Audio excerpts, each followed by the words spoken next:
Good morning મિત્રો. આજે આપણે બેરિલિયમની અનિયમિત વર્તણૂક ઇટ મીન્સ કે સમૂહ 2 ના તત્વો જે છે ટોટલ 5 તત્વો આપણે ધ્યાનમાં લઈએ છીએ કે બેરિલિયમ છે, ધેન આફ્ટર મેગ્નેશિયમ, કેલ્શિયમ, સ્ટ્રોન્શિયમ અને બેરિયમ. રેડિયમને તો ધ્યાનમાં લેતા નથી. તો આ જે 5 તત્વો છે એમાં બેરિલિયમ છે એ અન્ય 4 તત્વોથી કયા કયા ગુણધર્મના આધારે જુદું પડે છે, તો એના લીધે એની અંદર અનિયમિત વર્તણૂક છે એવું આપણે સાબિત કરી શકીએ. અને એ કયા કયા કારણો છે એ અહીંયા આપણે જોવાના છે. હવે કાલના લેક્ચરની અંદર આપણે સમૂહ 2 ના તત્વોના ઓક્સો એસિડ્સના ક્ષાર જોયા હતા, જેમાં આપણે જોયા હતા કાર્બોનેટનો ક્ષાર હતો, સલ્ફેટનો ક્ષાર હતો અને નાઇટ્રેટનો ક્ષાર હતો. બધાની બનાવટ અને સામાન્યતઃ એમાં આવર્તી વલણની વાત કરી હતી કે એમાં દ્રાવ્યતાનો શું ગુણ છે, એ કોની સાથે રિએક્શન કરે તો શું બનાવી શકે છે. ટૂંકમાં આવા પોઈન્ટ્સ આપણે કાલના લેક્ચરની અંદર જોયા હતા. લાસ્ટ મીન્સ કાલના મીન્સ કે આની પહેલાના લેક્ચરની અંદર. બરાબર છે. તો આજે જે જોવાનું છે એ બેરિલિયમની અનિયમિત વર્તણૂક. તો એ કોના કારણે છે, તો સૌથી પહેલા તો આપણે જોઈએ સૌથી પહેલો પોઈન્ટ અનિયમિત વર્તણૂકનું કારણ.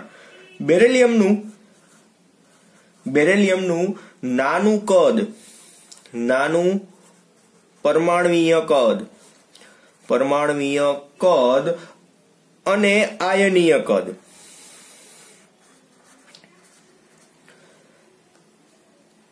તેને સમૂહના અન્ય તત્વોથી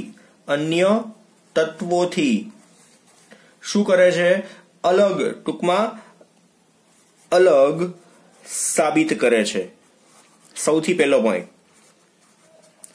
ધેન આફ્ટર ખાસ બીજો પોઈન્ટ આમાં મોસ્ટ ઇમ્પોર્ટન્ટ હવે આવશે આની અંદર. બીઈ ની ઊંચી આયનીકરણ એન્થાલ્પી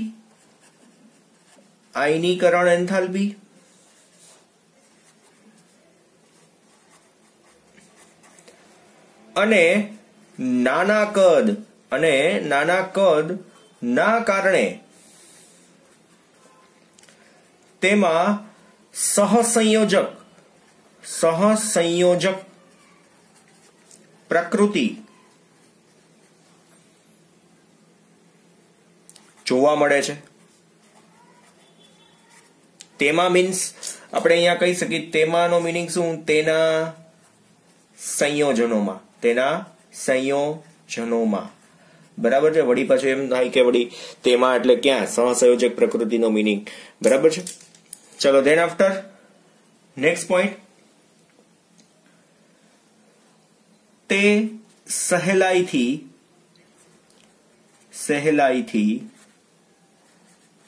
મીન્સ કે એના સંયોજનોની વાત છે,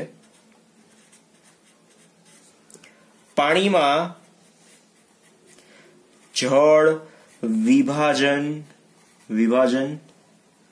પામે છે. સહેલાઈથી જળ વિભાજન પામે છે. ત્યાર પછી હવે જે પોઈન્ટ છે એ સંયોજકતા માટેનો છે અને આ મોસ્ટ ઇમ્પોર્ટન્ટ પોઈન્ટ છે, એને ખાસ ધ્યાનમાં લેવાનો છે કે ભાઈ બીઈ ની સંયોજકતા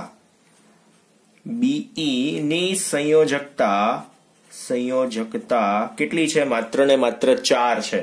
સંયોજકતા 4 છે.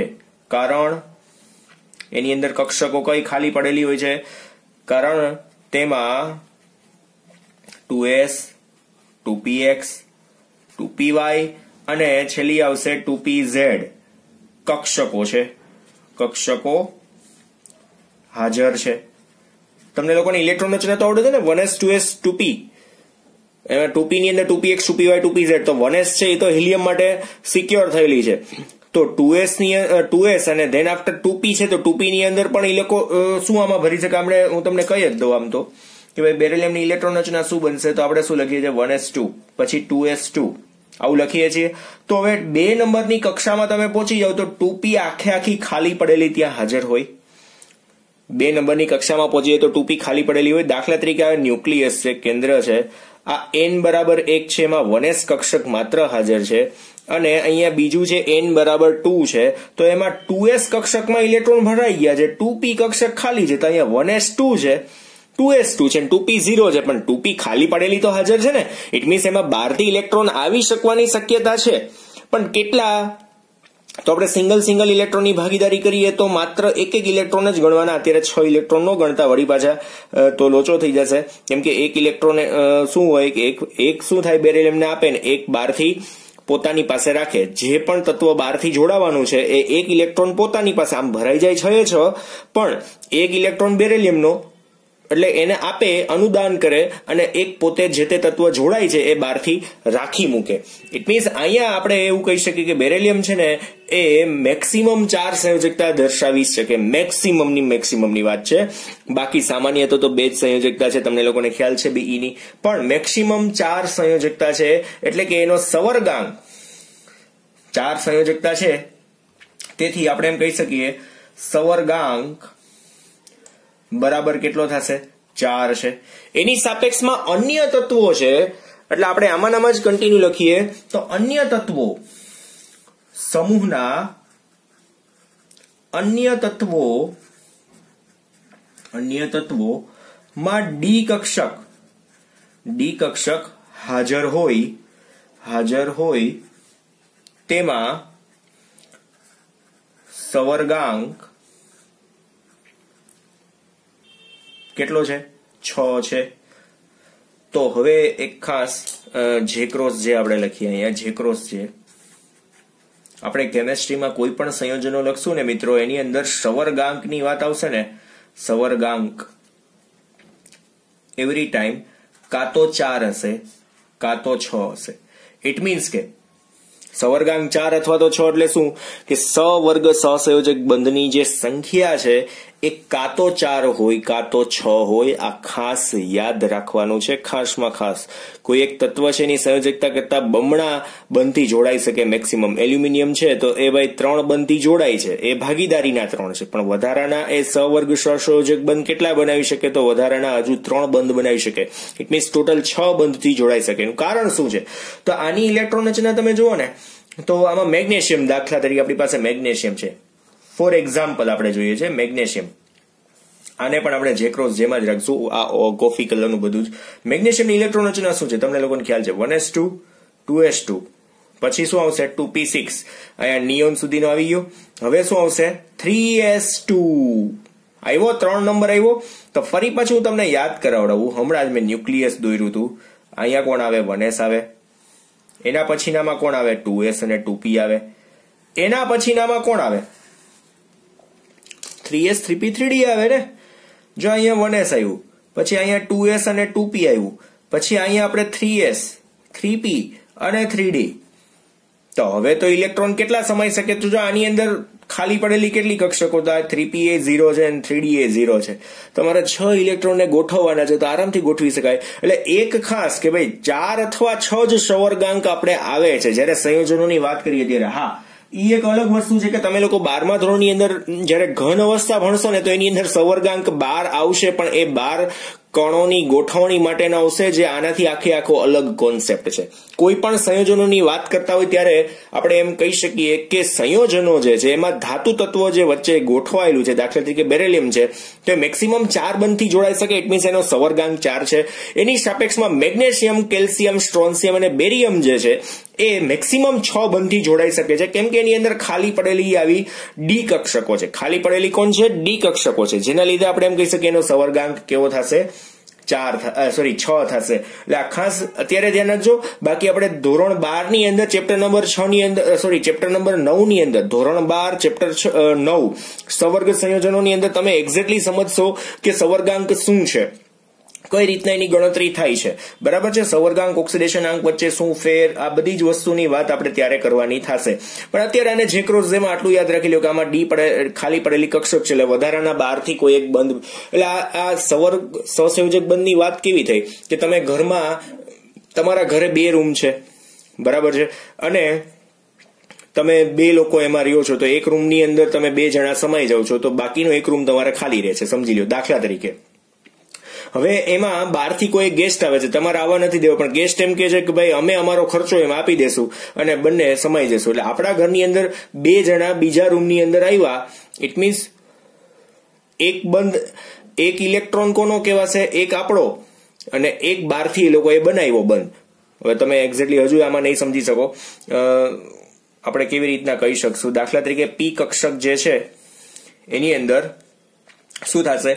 એક ઇલેક્ટ્રોન છે ને એ જે તે તત્વો માટેનો હશે અને એક પોતાનો હશે. દરેક વખતે જે બહારથી ડોનેટ કરે છે એ એક ઇલેક્ટ્રોન શું કરશે? ડોનેટ કરી દેશે. આ ચોકડી કેરી છે એ ડોનેટ કરેલો ઇલેક્ટ્રોન છે ને એક પોતાની પાસે રાખશે અને બંધ બનાવશે.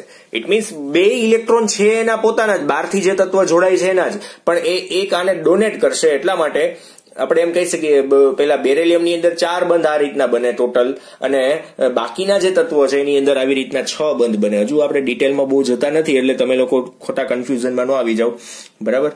12મા ધોરણની અંદર ચેપ્ટર નંબર 6 માં આપણે જોશું જ આ કઈ રીતના સહવર્ગ સહસંયોજક બંધ બને. આપણે અત્યારે માત્ર એવું યાદ રાખી લ્યો કે બેરેલિયમમાં 4 છે, એમાં ડી કક્ષક ગેરહાજર છે, અને અન્ય તત્વની અંદર 6 છે, એમાં ડી કક્ષક હાજર છે. અત્યારે એટલું યાદ રાખશો તો પણ બેટર છે. અને લાસ્ટ પોઈન્ટ ધ્યાન આપી દેજો, બેરેલિયમના ઓક્સાઇડ બીઈના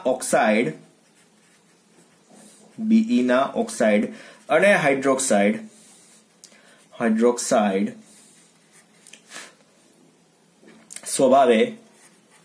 સ્વભાવે ઉભય ગુણધર્મી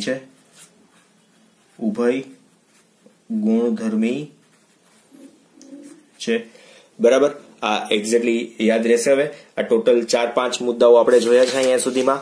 કદ નાનું છે, પરમાણુય કદ, અને નાના કદના લીધે ઊંચી આયનીકરણ એન્થાલ્પી, સહસંયોજક પ્રકૃતિ છે, પાણીમાં તેના સંયોજનો સહેલાઈથી ઓગળી શકે છે, સવર્ગાંક 4 છે, અન્ય તત્વોનો સવર્ગાંક કેવો છે? 6 છે. એટલે જુદી જુદા એના ઘણા બધા ગુણધર્મો, ઓક્સાઇડ અને હાઇડ્રોક્સાઇડ ઉભય ગુણધર્મી છે. અન્ય તત્વોના કેવા હશે? સ્પેશિયલી કાં તો એસિડિક કાં તો બેઝિક હોઈ શકે એવા આપણે એક્ઝેક્ટલી આપણે અહીંયા બતાવી શકતા નથી. સમૂહમાં એ ગુણ આપણે આગળ ભણી ગયા. ઓક્સાઇડ સંયોજનોના ગુણ કેવા હોય છે, હાઇડ્રોક્સાઇડ સંયોજનોના ગુણ કેવા છે, આપણે ચોક્કસ રીતે ભણી ગયા છીએ. એટલે તમે ફરી પાછું એકવાર રિવિઝન કરી લેજો એવું હોય તો. ચાલો હવે લાસ્ટ ક્વેશ્ચન જોઈએ આજના ચેપ્ટરનો, આજના પોર્શનનો. બેરેલિયમ અને એલ્યુમિનિયમ સંયોજનોનો વિકર્ણીય સંબંધ જોઈએ. એની અંદર મુદ્દાઓ સૌથી પહેલા બંનેની અંદર વિકર્ણીય સંબંધ કઈ રીતના છે મેં તમને લોકોને ઓલામાં સમજાવેલું હતું કે બેરેલિયમ અને એલ્યુમિનિયમ વચ્ચે કઈ રીતના છે. તો તમને લોકોને ખ્યાલ છે સમૂહ 2 ના જે તત્વો છે એમાં બીઈ પછી કોણ આવે છે? એમજી આવે છે. પણ હવે એના પછી વચ્ચે ડી વિભાગ આવી જાય. તમને લોકોને ખ્યાલ છે વચ્ચે આખો મોટો બધો ડી વિભાગ છે આવર્ત કોષ્ટકની અંદર. પછી 13મો સમૂહ છે, તેમાં બોરોન અને એલ્યુમિનિયમ, પછી આ રીતના તત્વો આવે છે. તો હવે આની અંદર શું છે કે આ રીતના ક્રોસમાં સંબંધ છે. આનું પેલું તત્વ, આનું બીજું તત્વ. સમૂહ 13 નું બીજું તત્વ એલ્યુમિનિયમ ને સમૂહ 2 નું પેલું તત્વ બેરેલિયમ, એમની વચ્ચે ક્રોસમાં સંબંધ છે એટલે વિકર્ણીય સંબંધ કીધો છે. અને એના કારણો શું છે તો એ પણ આપણે ધીમે ધીમે આગળ વધશું, જોતા જશું. જોઈએ સૌથી પહેલો મુદ્દો, એલ ની જેમ બીઈ પણ ઝડપથી એસિડ સાથે પ્રક્રિયા કરતું નથી. એટલે એલ્યુમિનિયમના કન્ટેનરની અંદર તમે એસિડિક કોઈ પણ વસ્તુ ભરો તો તાત્કાલિક પ્રક્રિયા થશે નહીં. એનું કારણ શું છે? આપણે લખીએ કારણ બીઈ ની સપાટી પર શું થશે? બીઈઓ નું રક્ષણાત્મક પડ હાજર હોય છે. એટલે ટૂંકમાં ઓલરેડી ઓક્સાઇડ બની જ ગયેલો છે તો પછી ઓક્સિડેશન થવાની કોઈ વાત નથી. ઇટ મીન્સ એસિડ સાથે કોઈ પ્રક્રિયા બનશે નહીં. બરાબર છે. ધેન આફ્ટર બીજો પોઈન્ટ જોઈએ, ધ્યાન આપજો એની અંદર. બીજા પોઈન્ટમાં BeOH ટ્વાઇસ અધિક આલ્કલીમાં શું થશે? દ્રાવ્ય થાય છે અને શું બનાવે છે? બેરિલેટનો આયન બનાવે. BeOH4 બનાવે. કઈ રીતના બનાવતો હશે જોવું છે. દાખલા તરીકે આપણી પાસે BeOH ટ્વાઇસ છે, વત્તા એની અંદર શું કરવાનું છે? વધારાનો 2 moles of OH- આપણે એડ કરીએ એટલે સંયોજન શું બનશે? તો BeOH 4^2 વધારાના 2 ઇલેક્ટ્રોન આવ્યા. બેરિલિયમની સંયોજકતા તો પતી ગઈ હતી. વધારાના 2 ઇલેક્ટ્રોન ડોનેટ કર્યા. જો આને OH માઇનસ ડોનેટ કર્યા. એક પોતાની પાસે રાખ્યો, એક ડોનેટ કર્યો હોય. ઇટ મીન્સ બંધ બનાવ્યા, જેના લીધે ઉપર કેટલા ચાર્જ આવ્યા? 2 ઇલેક્ટ્રોન ડોનેટ કર્યા તો ઉપર 2 ચાર્જ આવ્યો. બરાબર, આ સંયોજન બનાવી શકાય. અને આમાંનામાં જ આપણે તેવી જ રીતે આપણે શું કહેશું? AlOH thrice. AlOH thrice શું કરે છે? તો એ પણ એક OH માઇનસ સાથે આવું કંઈક સંયોજન બનાવે છે. AlOH 4 થઈ ગયા, 3 માંથી 4 થઈ ગયા, અને એક ઇલેક્ટ્રોન બહારથી મેળવ્યો તો એક માઇનસ ચાર્જ આવું ટૂંકમાં સંયોજન બનાવે છે. બરાબર. અને એલ્યુમિનિયમમાં તો ખાસ હજુ એક અપવાદરૂપ કેસ છે કે એલ્યુમિનિયમ છે ને એ અષ્ટફલકીય સંયોજન બનાવે. ઇટ મીન્સ 6 સવર્ગાંક વાળું સંયોજન બનાવે. આની અંદર જો સવર્ગાંક 4 છે, બેરિલિયમે 4 બંધ બનાવ્યા, સવર્ગાંક 4. આની અંદર એ સવર્ગાંક 4, પણ એલ્યુમિનિયમમાં ખાસિયત છે, એમાં પાછી ડી કક્ષક હાજર થઈ જાય છે હમણાં. એટલે પણ આ એ 4 અને 6 બંને વાળું સંયોજન બનાવે છે. ધેટ્સ વાય આપણે આમાં કહીએ છીએ કે આમાં આ બંનેમાં ટૂંકમાં સરખાપણું છે. બાકી 6 વાળું સંયોજન બનાવે છે. બરાબર, પણ એને આપણે અહીંયા લખવાની જરૂર નથી, કેમ કે આપણે સરખામણીની વાત ચાલે છે ને. બરાબર ને? તો તમે સમજી શકો છો, સરખામણી ચાલે છે. ચાલો, ધેન આફ્ટર ખાસ આના જેવી જ વાત, બંને Be2+ અને Al3+ આયનો સંકીર્ણ બનવાનું પ્રબળ વલણ ધરાવે છે. ફોર એક્ઝામ્પલ, કેવા સંયોજન બનાવતું હશે સંકીર્ણ બને એટલે? તો આપણે એના એક્ઝામ્પલ્સ જોઈએ. ફોર એક્ઝામ્પલ, કયા પ્રકારના સંયોજન બનતા હશે? તો Be છે એ F4 સાથે 2- વાળું સંયોજન બને.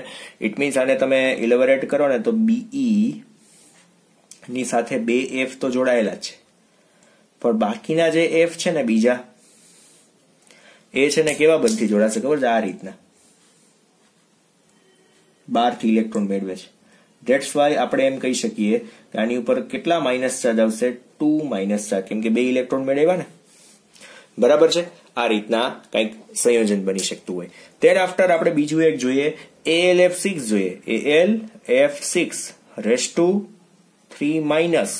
તો હવે તમે સમજી જશો ને, એક અહીંયા. આપણે બધી જગ્યાએ અહીંયા F કનેક્ટ કરી દીધા. હવે હું શું કરીશ? તો અહીંયા એક નવો બંધ બનાવું, આ F નો, અહીંયા એક F નો બંધ છે, અને અહીંયા એક F નો બંધ છે. તો ટોટલ 6 F થઈ ગયા. તો અહીંયા આપણે આની માથે કયો ચાર્જ આપશું? 3- ચાર્જ આની ઉપર આવી શકે. સમજાઈ ગયું એક્ઝેક્ટલી? બરાબર. આ બાજુ બોક્સ કરવું હોય તો કરી શકાય, જગ્યા નથી, ખોટી ક્યાં કરવું.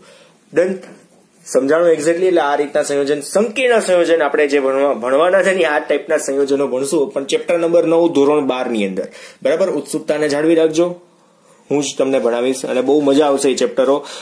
પણ અત્યારે થોડુંક મગજમાં હોય ને કે સંકીર્ણ શબ્દ સાંભળેલો છે, સવર્ગ સંયોજનો શું છે, સંકીર્ણ સંયોજન શું છે, કઈ રીતના આવા સંયોજનો બની શકતા હોય, તો આ તમને થોડીક ખબર હોય તો ત્યારે થોડી વધારે મજા આવશે.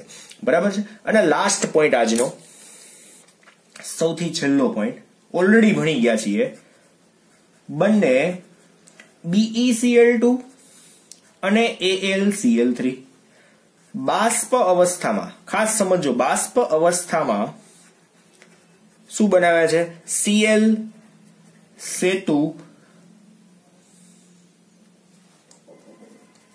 સેતુરૂપ ક્લોરાઇડ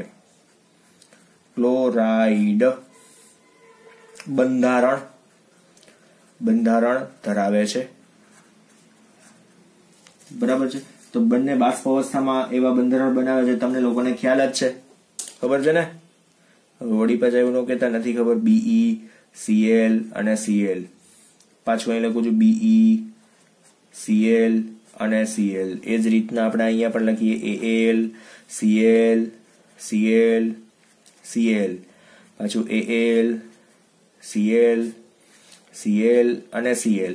આમાં શું હોય તો આમની વચ્ચે ડોટેડ લાઈનથી કંઈક Cl સેતુ બને છે, એ આપણે બતાવવાનું છે. અહીંયા Cl સેતુ બનતા હોય. બરાબર છે? આ રીતના કંઈક સંયોજનો બનતા હોય બધામાં. કન્ટિન્યુટી. તો આ જે છે એ ClC2 ડોટેડ લાઈનથી જે બનાવવાની વાત છે. આ બનાના બોન્ડ આખો કહેવાય, બનાના કેળા આકારનો બંધ હોય, બનાના બોન્ડ જે ClC2 થી ફેમસ છે. વધારાની વાત, બંનેના ક્લોરાઇડ શું છે? કાર્બનિક દ્રાવકોમાં દ્રાવ્ય. કાર્બનિક દ્રાવકો કોણ? તો ઇથેનોલ છે, ઇથાઇલ એસિટેટ છે, બરાબર છે. આવા કાર્બનિક દ્રાવકોની અંદર CCl4 તો નહીં આવે, ઇથર આવશે, દ્રવ્ય થઈ શકશે. ઇથર જે પાછું અપવાદરૂપ બંધારણ છે, બધાની અંદર ટૂંકમાં આવે છે, કાર્બનિક અકાર્બનિક. પછી AlCl3 માટે ખાસ છે પ્રબળ, કેવો છે? લुईस એસિડ છે, પ્રબળ લुईस એસિડ છે. લुईस એસિડ ક્યાં ભણશો તમે લોકો? ચેપ્ટર નંબર 8 ઇક્વિલિબ્રિયમ ની અંદર જોશો. અધરવાઇઝ તમે લોકો 9th માં 10th માં તમે ભણીને આવ્યા છો, આઈ હોપ. AlCl3 નિર્જળ અવસ્થામાં ફ્રીડલ અને ક્રાફ્ટ, આ બે સાયન્ટિસ્ટના નામ છે. ફ્રીડલ ક્રાફ્ટ પ્રક્રિયાઓમાં ઉદ્દીપક તરીકે ઉપયોગી છે.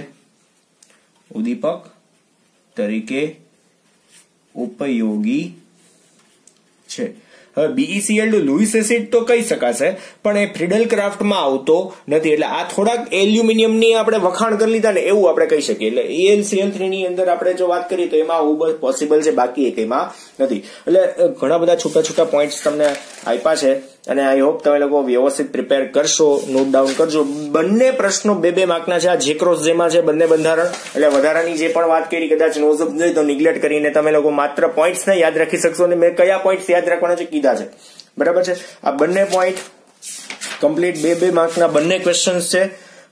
તૈયારી વ્યવસ્થિત કરજો, નોટ ડાઉન આમાંથી જ કરજો. ઓકે, આજે અહીંયા સુધી રાખીએ. Thank you.